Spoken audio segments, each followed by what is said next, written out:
Hello friend, welcome to the study portal. Study portal में आप सबका स्वागत है। आज का हमारा टॉपिक रहेगा हाई कोर्ट ऑफ इंडिया यानी उच्च न्यायालय। लास्ट क्लास में हमने किया था फ्रेंड सुप्रीम कोर्ट, आज हम करेंगे हाई कोर्ट। जैसे कि हमने सुप्रीम कोर्ट को डिटेल में किया उसी तरह हम हाई कोर्ट को भी फुल्ली डिटेल में करेंगे। कब हाई कोर्ट का गठन हुआ, क्या इसका कॉन्स्टिट्यूशनल प्रोविजन रहा है, क्या इसका कौन से आर्टिकल के तहत ये आता है, क्या इसमें योग्यता होनी चाहिए, कितने जजेस, क्या कमेटी होती है, सब हम डिटेल में करेंगे। वीडियो स्टार्ट करने से पहले फ्रेंड्स, जो भी स्टूडेंट किसी भी टीचिंग लाइन एग्जाम की तैयारी कर रहे हैं उनको मैं बताना चाहूंगी, यदि आप हमारे साथ जुड़ना चाहते हैं तो हमें आप अपना नेम, सिटी और एग्जाम लिखकर 8447410108 पर हमें व्हाट्सएप कर दीजिए। इसके थ्रू आपको जो भी हमारी तरफ से जो भी डे टू डे की इंफॉर्मेशन रहती है, जैसे कि अपकमिंग वैकेंसी के नोटिफिकेशन आने होते हैं या फिर जो हमारे न्यू बैच स्टार्ट होते हैं या फिर हम प्रीवियस ईयर पेपर सोल्व कराते हैं। इसके अलावा हम यूट्यूब पे अपनी लाइव क्लासेस, कोई भी सीरीज, क्वेश्चन आंसर सीरीज है या कोई भी, जैसे कि अभी हम कर रहे हैं टॉपिक वाइज पूरी इंडियन पॉलिटी को हम कवर करने वाले हैं, तो इस तरह की जो भी हमारी वीडियोज आती है सबके लिंक आपके साथ शेयर किए जाएंगे। इसके अलावा जो भी फ्रेंड्स घर बैठकर अपनी तैयारी कर रहे हैं, यदि आप चाहते हैं कि आपको ऐसा मटेरियल मिल जाए कि उसके बाहर आपको कुछ ना पढ़ना पड़े, जैसे कि अभी डीएसएसबी की वैकेंसी आने ही वाली है फ्रेंड्स, आप सब बहुत अच्छे से अपनी तैयारी कर रहे होंगे। यदि आपको स्टडी मटेरियल चाहिए कि उससे बाहर आपको कुछ नहीं पढ़ना पड़े, तो आप हमारा स्टडी मटेरियल कोरियर के थ्रू ऑर्डर कर सकते हैं। ऑर्डर के लिए आपको 8447410108 पर कॉल या मैसेज के थ्रू, व्हाट्सएप या कॉल के थ्रू आपको नोट्स ऑर्डर करने होंगे। इसके लिए ऑल ओवर इंडिया में हमारी कोरियर सर्विस अवेलेबल है। जैसे ही आप ऑर्डर करेंगे विद इन ए वीक आपके पास आपके कोरियर नोट्स पहुंच जाएंगे।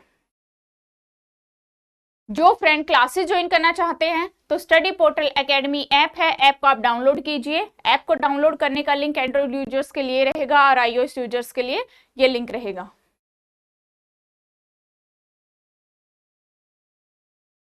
अब हम आते हैं अपने टॉपिक पर। आज का हमारा टॉपिक है हाई कोर्ट यानी उच्च न्यायालय। सबसे पहले हाई कोर्ट का गठन कब हुआ? भारत में उच्च न्यायालय का जो गठन है वो 1862 में किया गया। कहां कहां पे? 3 ऐसे प्रांत थे उस समय, 3 प्रांतों में हुआ, जिसमें से एक था कलकत्ता, दूसरा बंबई, तीसरा मद्रास। ये तीनों ऐसे प्रांत हुआ करते थे जिनमें सबसे पहले 1862 में उच्च न्यायालय का गठन किया गया। 1866 में 1866 में चौथे उच्च न्यायालय की स्थापना इलाहाबाद में की गई। यानी कि ये उस समय के हमारे प्रांत हुआ करते थे जब भारत जो आजाद नहीं हुआ था 1950 से पहले, इन प्रांतों में उच्च न्यायालय का गठन किया गया था।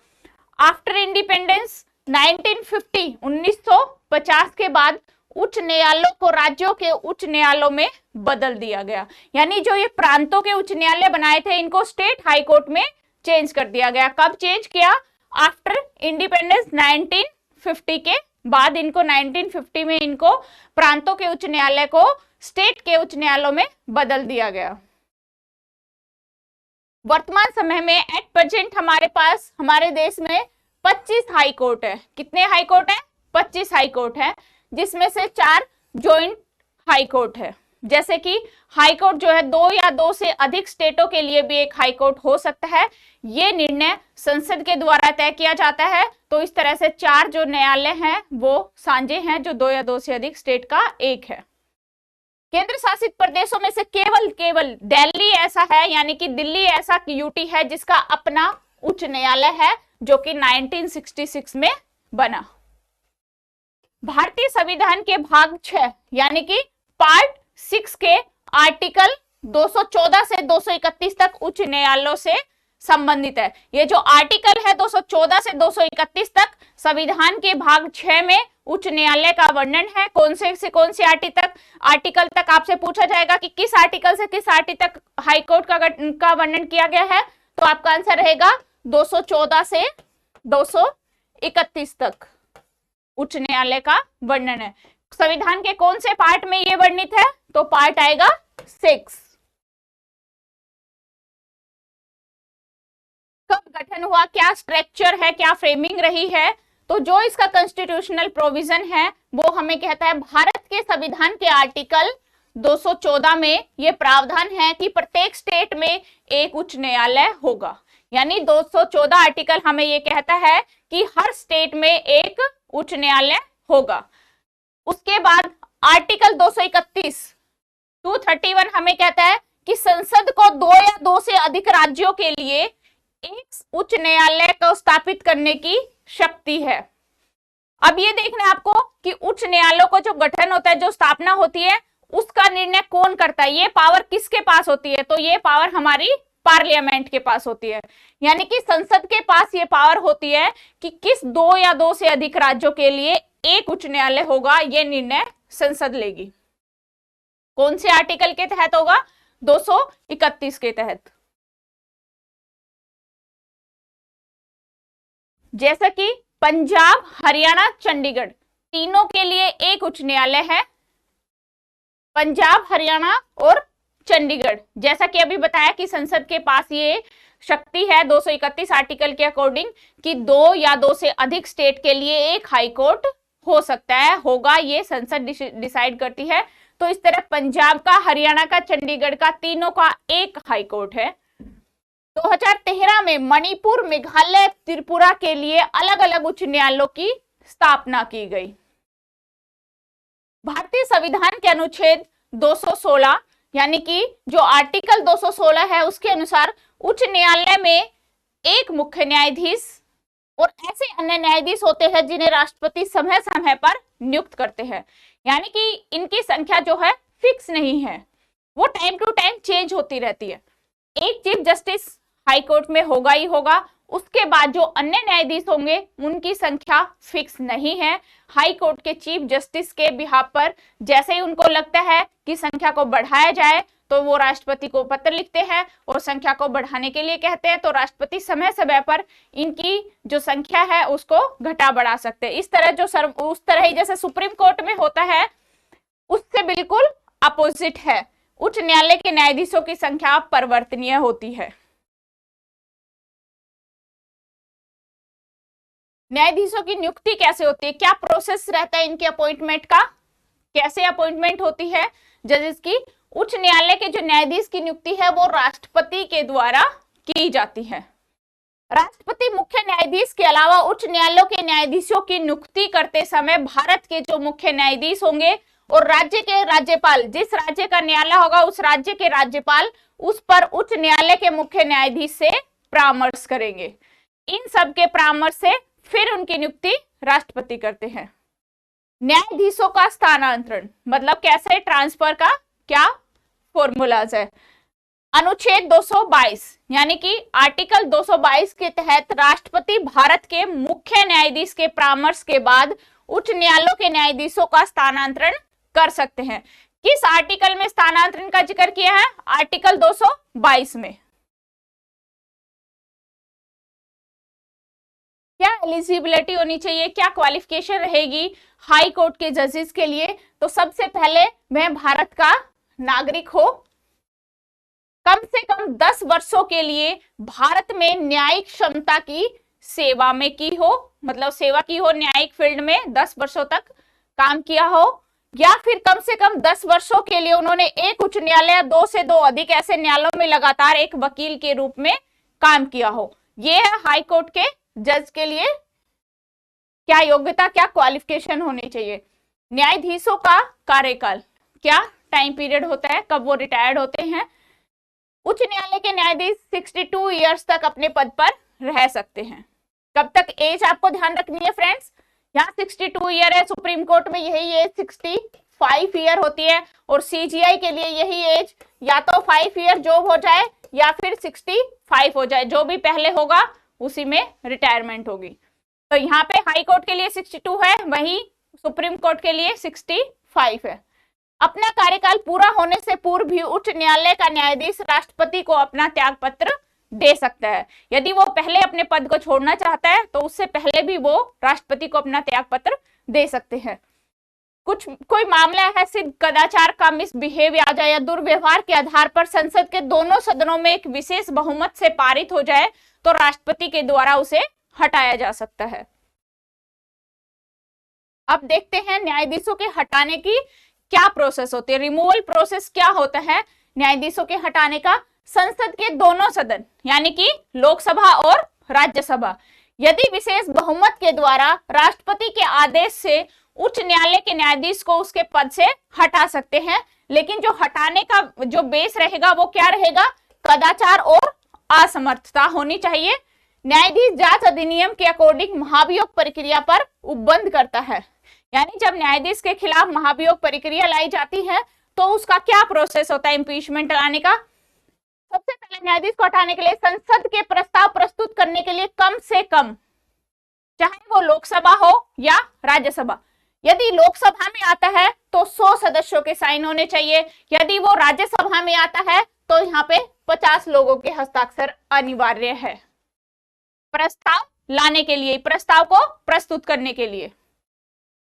लोकसभा के जो अध्यक्ष होंगे या फिर राज्यसभा के सभापति, यदि लोकसभा में आता है तो लोकसभा के अध्यक्ष देखेंगे और यदि राज्यसभा में जाता है तो राज्यसभा के सभापति उस प्रस्ताव को स्वीकार करें या अस्वीकार, ये उनके ऊपर डिपेंड करता है।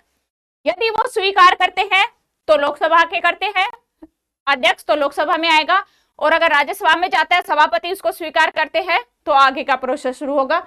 यदि प्रस्ताव स्वीकार हो जाता है तो उसके लिए एक जांच कमेटी बिठाई जाती है जो कि 3 मेंबर्स की होती है। कितने मेंबर्स की? 3 मेंबर्स की, यानी 3 सदस्यीय समिति का गठन किया जाता है। अब उस सदस्य समिति में कौन कौन होंगे? सबसे पहले उच्चतम न्यायालय का मुख्य न्यायाधीश यानी कि चीफ जस्टिस ऑफ इंडिया, एक और अन्य न्यायाधीश रहेगा, उच्च न्यायालय का मुख्य न्यायाधीश रहेगा और एक प्रतिष्ठित न्यायवादी शामिल होगा, यानी सीजीआई होगा, उच्च न्यायालय का मुख्य न्यायाधीश होगा और कोई भी प्रतिष्ठित न्यायविद, ये तीनों इसमें कमेटी में, जांच कमेटी में शामिल होंगे। समिति के द्वारा न्यायाधीश अगर आरोपी सिद्ध हो जाता है, यानी कि जो आरोप लगे हैं न्यायाधीश पर वो सिद्ध हो जाते हैं, तो सदन इस प्रस्ताव पर विचार करेगा। कमेटी यदि इसको पास कर देती है तो वो प्रस्ताव फिर से सदन में जाएगा, लोकसभा से कमेटी में आया तो फिर से वो लोकसभा में जाएगा, तो विशेष बहुमत से फिर जो दोनों सदन है लोकसभा और राज्यसभा, अपने विशेष बहुमत से दोनों सदनों में प्रस्ताव पारित कर राष्ट्रपति के पास भेजा जाएगा। विशेष बहुमत यानी 2/3 बहुमत के साथ दोनों सदनों से प्रस्ताव को पास करके राष्ट्रपति के पास भेजा जाएगा और अंत में राष्ट्रपति जो है न्यायाधीश को हटाने का प्रस्ताव पारित करेंगे। ये होता है इंपीचमेंट का पूरा प्रोसेस। जो रिमूवल प्रोसेस होता है न्यायाधीश के लिए वो कंप्लीट प्रोसेस। अब बात करते हैं न्यायाधीशों के स्थानांतरण की, यानी कि जो ट्रांसफर की जो प्रक्रिया होती है वो कैसे होती है। उच्च न्यायालय के न्यायाधीशों के स्थानांतरण के मामले भारत के मुख्य न्यायाधीश को 4 वरिष्ठ न्यायाधीशों और 2 उच्च न्यायालय के मुख्य न्यायाधीश, यानी कि एक वह न्यायाधीश से जहां का स्थानांतरण हो रहा है और एक वहां के न्यायाधीश से जहां स्थानांतरण हो रहा है, जहां से वो जा रहा है, और एक जहां से वो मतलब जहां पर वो जाएगा और जहां से वो जा रहा है। राष्ट्रपति के परामर्श के बाद स्थानांतरित किया जाता है, यानी कि इस पर परामर्श राष्ट्रपति अपना निर्णय बताएगा तब उसका ट्रांसफर किया जाएगा। न्यायाधीशों का क्या वेतन होते हैं, क्या भत्ते होते हैं, कौन से आर्टिकल में है? उच्च न्यायालय के न्यायाधीशों के जो वेतन अलाउंस सैलरी होती है वो है आर्टिकल 221, यानी कि अनुच्छेद 221 के तहत हाईकोर्ट के यानी कि उच्च न्यायालय के न्यायाधीशों के वेतन और भत्ते भारत की संचित निधि से दिए जाते हैं। याद रखना फ्रेंड्स, जिनको भी सैलरी संचित निधि से दी जाती है वो टैक्स फ्री होती है। कंसोलिडेटेड फंड से जिन जिनको सैलरी जाती है उनकी सैलरी टैक्स फ्री होती है। इसके बाद आते हैं शपथ, यानी कि ओथ कौन दिलाता है। ओथ का जो वर्णन है आर्टिकल 219 में किया गया है। उच्च न्यायालय के न्यायाधीश के रूप में नियुक्त व्यक्ति को पद ग्रहण करने से पहले उस राज्य के राज्यपाल के समक्ष ओथ लेनी होती है और ये शपथ कौन दिलाते हैं? राष्ट्रपति जी।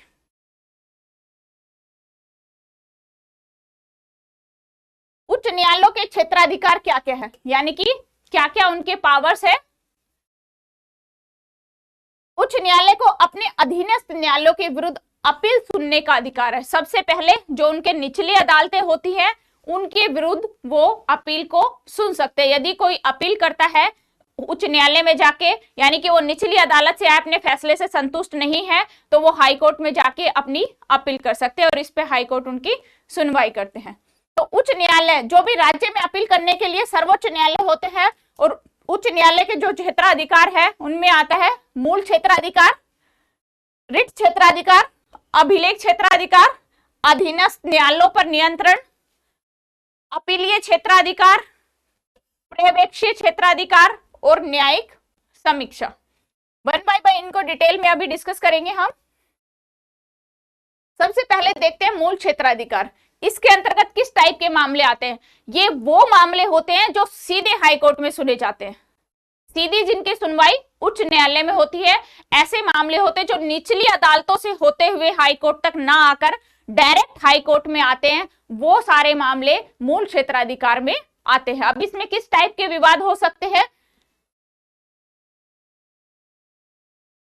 जैसे कि वसीयत हो गया, विवाह, तलाक, कंपनी कानून, न्यायालय की अवमानना से संबंधित मामले होंगे, या फिर संसदीय सदस्यों, राज्य विधानमंडल के सदस्यों के निर्वाचन से संबंधित मामले होंगे, या फिर राजस्व संबंधित मामले होंगे, या फिर नागरिकों के मूल अधिकारों में परिवर्तन के मामले होंगे। ये ऐसे मामले होंगे जो हाई कोर्ट के मूल क्षेत्राधिकार में आते हैं, जिन्हें डायरेक्ट हाई कोर्ट में सुनवाई के लिए भेजा जाता है। न्यायाधीश क्षेत्राधिकार, जो रिट क्षेत्राधिकार होते हैं, हाई कोर्ट को जो है रिट जारी करने की पावर है कौन से आर्टिकल के तहत? आर्टिकल 226। और सुप्रीम कोर्ट कौन से आर्टिकल के तहत रिट जारी करते हैं?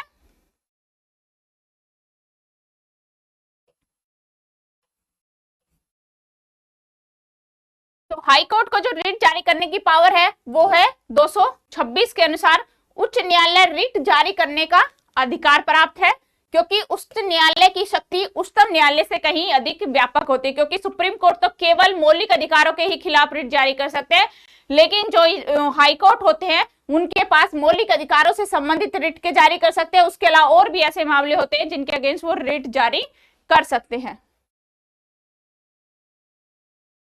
जैसे कि एग्जाम्पल है, चंद्र कुमार का मामला हुआ 1997 में। उच्चतम न्यायालय ने यह निर्णय दिया था कि उच्च न्यायालय व उच्चतम न्यायालय के रिट क्षेत्राधिकार संविधान के मूल ढांचे के अंतर्गत आते हैं और संविधान संशोधन के द्वारा इनमें कुछ भी जोड़ा या हटाया नहीं जा सकता। अपीलीय क्षेत्राधिकार कौन से होते हैं? उच्च न्यायालय को अनेक जो उनके अधीनस्थ न्यायालय होते हैं, जो उनसे निचली अदालतें होती हैं, उनके विरुद्ध अपील सुनने का अधिकार प्राप्त है। और उच्च न्यायालय की अधिकारिकता केवल दीवानी और फौजदारी मामलों में है। कौन कौन से मामलों में है? दीवानी मामले और फौजदारी मामले में ही हम अपील उच्च न्यायालय से कर सकते हैं। तो दीवानी मामले कौन से होते हैं? उच्च न्यायालय में उन सभी मामलों की जांच होती है जब 5 लाख रुपए या उससे अधिक संपत्ति से संबंधित हो, जैसे पेटेंट हो गया, डिजाइन हो गया, भूमि प्राप्त हो गया, भूमि अधिग्रहण हो गया, दिवालियापन हो गया। ये इस टाइप के ऐसे मामले हैं जो उच्च न्यायालय में इनके अगेंस्ट अपील की जा सकती है। फौजदारी मामले का क्षेत्राधिकार, जब न्यायालय व अतिरिक्त सत्र न्यायालय द्वारा किसी व्यक्ति को 7 वर्ष से अधिक सजा हुई हो, या जब सत्र न्यायालय द्वारा किसी व्यक्ति को मृत्यु दंड दिया गया हो, ये फौजदारी मामले जिनके खिलाफ हम उच्च न्यायालय में जा सकते हैं। अभिलेख क्षेत्राधिकार में कौन से हैं? 2 शक्तियां प्राप्त है अभिलेख क्षेत्राधिकार में उच्च न्यायालय के पास। उच्च न्यायालय के फैसले सर्वकालिक अभिलेख व साक्ष्य के रूप में रखे जाते हैं, जिनके आधार मानकर अधीनस्थ न्यायालय उनके निर्णय दिए जाते हैं। जो उनकी निचली अदालतें होती हैं उनमें उनको निर्णय दिए जाते हैं। उच्च न्यायालय द्वारा दिए गए निर्णयों के अधीन किसी अधीनस्थ न्यायालय में चुनौती नहीं दी जा सकती। यानी उच्च न्यायालय कोई डिसीजन या कोई भी फैसला कर देता है तो उसके फैसले के अगेंस्ट जो उनके निचली जो डिस्ट्रिक्ट कोर्ट, सेशन कोर्ट होते हैं उनमें उनके अगेंस्ट सुनवाई नहीं की जा सकती। उच्च न्यायालय को यह अधिकार भी है कि वह अपनी अवमानना के लिए दंडित कर सके, और इसके लिए वो 6 माह यानी कि 6 मंथ तक की जेल और 2000 रुपए का दंड या फिर दोनों भी एक साथ हो सकते हैं। पर्यवेक्षी अधिकार में क्या आता है? इसके अंतर्गत उच्च न्यायालय अपने अधीनस्थ सभी न्यायालयों के जो क्रियाकलाप होते हैं उनके ऊपर नजर रखते हैं। और ये अधिकार सैन्य न्यायालयों से संबंध में प्राप्त नहीं है। केवल जो सैनिक न्यायालय है उनके संबंध में ये वाला प्रावधान नहीं है कि वो उन पर नजर रखे। अधीनस्थ न्यायालयों पर नियंत्रण। उच्च न्यायालय राज्य में न्याय के लिए सर्वोत्तम संस्था होती है, क्योंकि स्टेट का सबसे बड़ा हाई कोर्ट होता है, इसलिए अनेक ऐसे तरीके हैं जिन पर वो अधीनस्थ न्यायालयों पर, जो अधीनस्थ न्यायालय होते हैं उनके ऊपर वो नियंत्रण रख सकते हैं, जैसे कि जिला न्यायाधीशों की नियुक्ति, पदोन्नति राज्यपाल या मुख्य न्यायाधीश की सलाह से कर सकते हैं। उच्च न्यायालय के द्वारा बनाए गए कानून सभी अधीनस्थ न्यायालयों पर बाध्यकारी होते हैं। जो हाई कोर्ट कानून बनाएंगे तो वो अधीनस्थ न्यायालय उन कानून को मानने के लिए बाध्य होंगे, चाहे उन्हें अच्छे लगे या ना लगे। न्यायिक पुनराविलोकन की क्या शक्ति होती है उच्च न्यायालय के पास, जिसको हम जुडिशियल रिव्यू बोलते हैं। उच्चतम न्यायालय की तरह यानी कि सुप्रीम कोर्ट की तरह हाई कोर्ट के पास भी न्यायिक पुनराविलोकन का अधिकार, राइट है। संसद और राज्य विधानमंडल के द्वारा ऐसे कानून जो मूलभूत अधिकारों का हनन करते हो या असंवैधानिक घोषित कर सकता है, इनके निर्णयों के विरुद्ध उच्चतम न्यायालय में अपील नहीं की जा सकती। और उच्च न्यायालय के आर्टिकल 13A से आर्टिकल 226 के अंतर्गत न्यायिक समीक्षा की शक्ति प्राप्त है। कौन कौन से आर्टिकल के अंतर्गत जुडिशियल रिव्यू की पावर है हाई कोर्ट के पास? आर्टिकल 13A से लेकर 13A में और अनुच्छेद 226 में, ये 2 आर्टिकल है जिनके अंदर इनको न्यायिक पुनराविलोकन की शक्ति प्राप्त है। तो ये था फ्रेंड हमारे हाई कोर्ट का चैप्टर। आई होप आप सबको समझ में आया होगा। Thank you.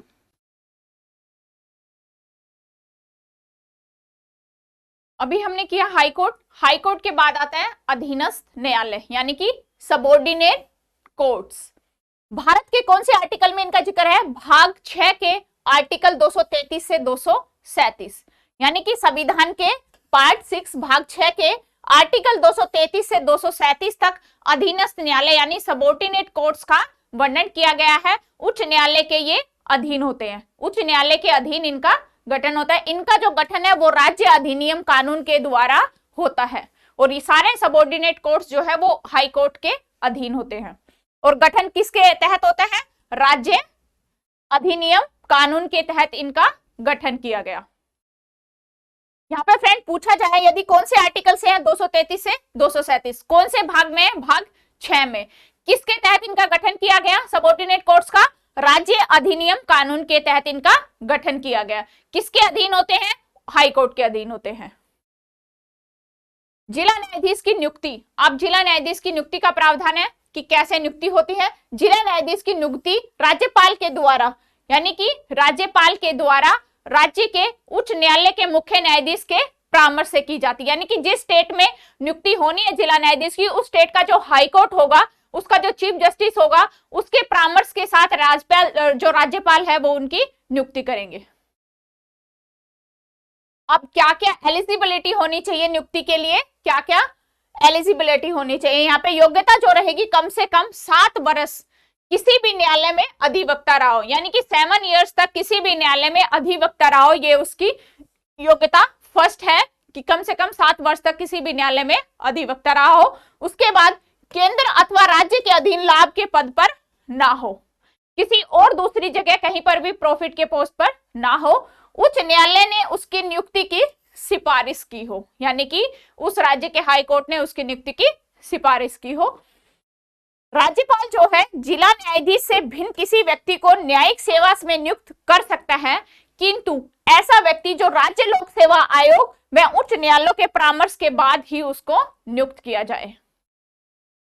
ये है कि राज्यपाल किसी दूसरे को भी जिला न्यायाधीश नियुक्त कर सकता है, किसी भिन्न व्यक्ति को, लेकिन किस कंडीशन में किसी व्यक्ति को जो न्यायिक सेवा में नियुक्त कर सकता है वो कैसे? कि ऐसा व्यक्ति को राज्य लोक सेवा आयोग और उच्च न्यायालयों के परामर्श के बाद ही नियुक्त किया जाता है। संरचना व क्षेत्राधिकार। क्या क्या क्षेत्राधिकार है? राज्य कानून अधिनियम द्वारा अधीनस्थ न्यायालयों के क्षेत्राधिकार और शर्तों का निर्धारण किया जाता है, जो कि डिफरेंट यानी कि अलग अलग होती है। जैसे कि जिले सर्वोच्च न्यायिक अधिकारी जिला न्यायाधीश होते हैं, जिसे दीवानी और फौजदारी मामलों में मूल और अपीलीय क्षेत्राधिकार प्राप्त है। यानी कि जिले के जो सर्वोच्च न्यायिक होते हैं, जो अधिकारी होते हैं जिला के, वो जिला न्यायाधीश होते हैं, और उनको कौन से मामलों में क्षेत्राधिकार प्राप्त है, क्या क्या? दीवानी और फौजदारी मामलों में मूल और अपीलीय क्षेत्राधिकार प्राप्त है। जिला न्यायाधीश जब दीवानी मामलों की सुनवाई करते हैं तो उसे जिला न्यायाधीश कहते हैं। जिला न्यायाधीश जब दीवानी मामलों की सुनवाई करता है तो उसे जिला न्यायाधीश कहते हैं, और फौजदारी मामलों की सुनवाई करता है तो उसे सत्र न्यायाधीश कहते हैं। याद रखना फ्रेंड, यदि दीवानी मामलों की सुनवाई करता है तो जिला न्यायाधीश, और फौजदारी मामलों की सुनवाई करता है तो सत्र न्यायाधीश। जिला न्यायाधीश को न्यायिक और प्रशासनिक दोनों ही शक्तियां प्राप्त है। जो जिला न्यायाधीश होगा उसको न्यायिक शक्ति भी प्राप्त होगी और प्रशासनिक भी। अपने अधीनस्थ न्यायालयों का निरीक्षण भी कर सकता है, जो उसके अधीनस्थ न्यायालय है वो उनका निरीक्षण भी कर सकता है, और किसी भी दोषी को उम्र कैद या मृत्युदंड देने की अधिकारिकता प्राप्त है। किंतु मृत्युदंड देने के मामले में उच्च न्यायालय का अनुमोदन आवश्यक है। इस निर्णय के विरुद्ध उच्च न्यायालय में अपील की जा सकती है। यानी अधीनस्थ न्यायालय किसी को मृत्युदंड देता है तो उसमें उच्च न्यायालय का निर्णय जरूर होना चाहिए। यदि नहीं है तो उसके निर्णय के विरुद्ध उच्च न्यायालय में अपील की जा सकती है। जिला न्यायालय के नीचे दीवानी मामलों में अधीनस्थ न्यायालय का तथा जो जिला न्यायाधीश होते हैं और जो सत्र न्यायाधीश होते हैं, उनसे नीचे फौजदारी मामलों के लिए मुख्य न्यायिक दंडकारी का व्यापक शक्तियां प्राप्त है। मतलब कि उनको और ज्यादा, अधीनस्थ न्यायालय को दीवानी मामलों के संदर्भ में और अधिक शक्तियां प्राप्त है। जो मुख्य न्यायाधीश दंडकारी मामलों, फौजदारी मामलों से अधिकतम 7 वर्ष की सजा दे सकते हैं। यानी जो मुख्य न्यायिक दंडकारी फौजदारी मामलों में अधिकतम 7 वर्ष की उन्हें सजा दे सकते हैं। दीवानी मामलों के लिए सबसे निचली स्तर पर मुंसिफ न्यायाधीश कौन से होते हैं? निचली स्तर पर दीवानी मामलों में मुंसिफ न्यायाधीश, और न्यायालय जिसका सीमित कार्य क्षेत्र होता है छोटे दीवानी मामलों का निर्णय देते हैं। और फौजदारी मामले जो सबसे निचले स्तर पर न्यायिक दंडकारी का न्यायालय होता है, फौजदारी मामलों में अधिकतम 3 वर्ष की सजा दे सकते हैं। यहाँ पे 7 वर्ष की सजा दे सकते हैं अधीनस्थ न्यायालय के दीवानी मामलों के अंदर, और न्यायिक स्तर पर सबसे निचले में यदि फौजदारी मामलों की है तो अधिकतम 3 वर्ष की सजा दी जाती है।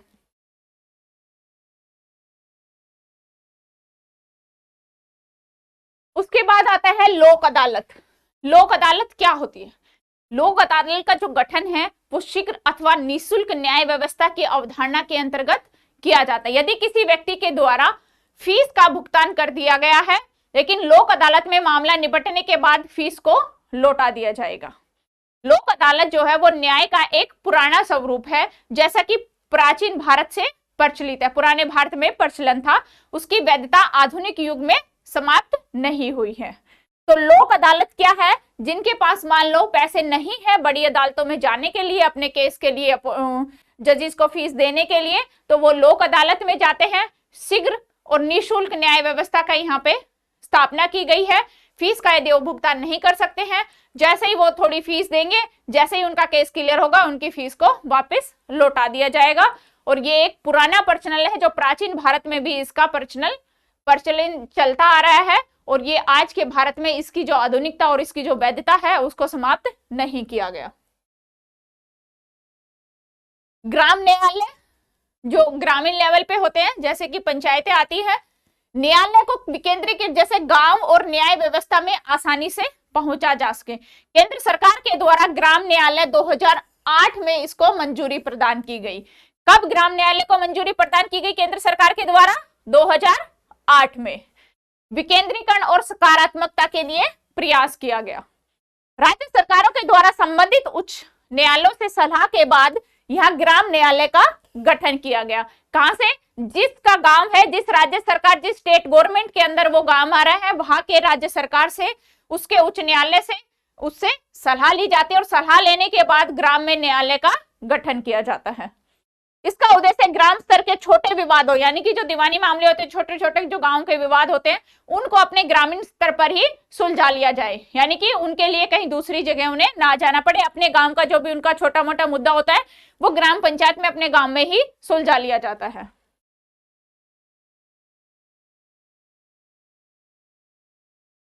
ग्राम न्यायालय के अंतर्गत प्रथम श्रेणी के न्यायाधीश नियुक्त किए जाएंगे। इनकी स्थापना जिला और खंड स्तर पर की जाएगी, जिसमें न्यायाधीश ग्राम में ही अपनी कार्यवाही करेंगे और उसका खर्च जो है वो केंद्र सरकार वहन करेगी।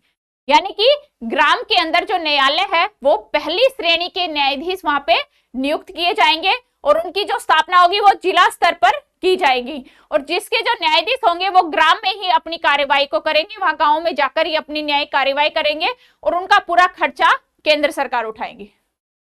ग्राम न्यायालय के द्वारा किसी भी व्यक्ति को उम्र कैद, मृत्युदंड और 2 वर्ष से अधिक की सजा नहीं दी जा सकती। कितनी सजा सीमित है यहाँ की? उम्र कैद, मृत्युदंड या 2 वर्ष से अधिक की सजा नहीं दी जा सकती। प्रथम क्या है? ग्राम न्यायालय 2010 में बस्ती गांव, जयपुर, राजस्थान में स्थापित किया गया। यदि क्वेश्चन पूछा जाता है सबसे पहले जो ग्राम न्यायालय था कहां पर स्थापित हुआ? बस्ती गांव में। कहां पर है ये? राजस्थान में। कौन से सन में हुआ? 2010 में।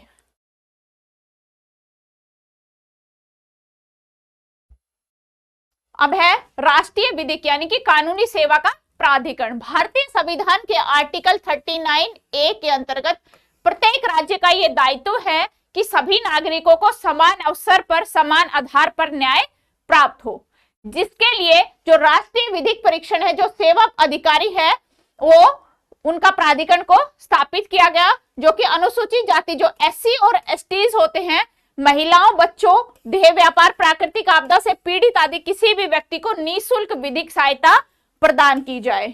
निःशुल्क विधिक सहायता यानी कि कानूनी सहायता प्रदान की जाए। और इसके अंतर्गत उच्चतम न्यायालय में अपील करने के लिए जो वार्षिक वेतन है 50,000 रुपए से कम तथा उच्च न्यायालय में जो अपील करने का वेतन है 25,000 से कम होना चाहिए।